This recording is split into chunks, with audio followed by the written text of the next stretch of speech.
আমাদের মহিলাদের একটি সাংগঠনিক সভা ছিল। সেই সভায় যুবদল এবং সেখানের বিএনপি অঙ্গ সংগঠনের নেতাকর্মীরা আমাদের মহিলাদের মিটিংয়ে প্রথম বাধা দেওয়ার চেষ্টা করে, কিন্তু সেটি তারা সফল হয় নাই।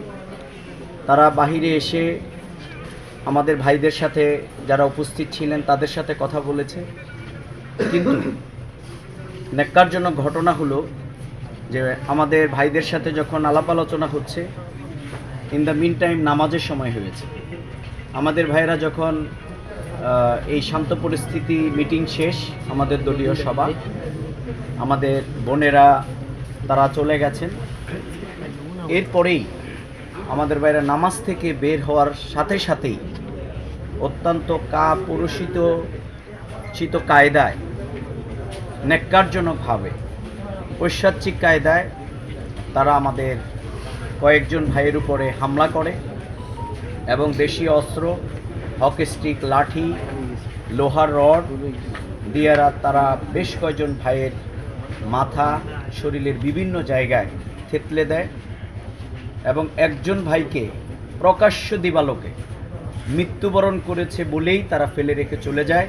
ইউনিয়ন সেক্রেটারি বোরহান উদ্দিনের নেতৃত্বে এবং দুলাল এবং বোরহান মিজি তাদের নেতৃত্বেই মূলত এই সন্ত্রাসী কার্যক্রম প্রকাশ্য দিবালোকে তারা আজকে আমাদের ভাইদের উপরে পরিচালনা করেছে। আমরা বাংলাদেশ জামাত ইসলামের পক্ষ থেকে এই ঘটনার তীব্র নিন্দা এবং প্রতিবাদ জানাচ্ছি এবং সাথে সাথে এই সন্ত্রাসী কার্যক্রমের সাথে সম্পৃক্ত যারা আছেন, আমাদের যে সমস্ত ভাইয়েরা নির্যাতিত হয়েছেন, তারা আইনের আশ্রয় নেবেন। আমরা আশা করব প্রশাসন অনতিবিলম্বে তাদেরকে গ্রেপ্তার করবে, দৃষ্টান্তমূলক শাস্তির আওতায় নিয়ে আসবে। আমরা কিন্তু আইনকে হাতে তুলে নিতে চাইনি।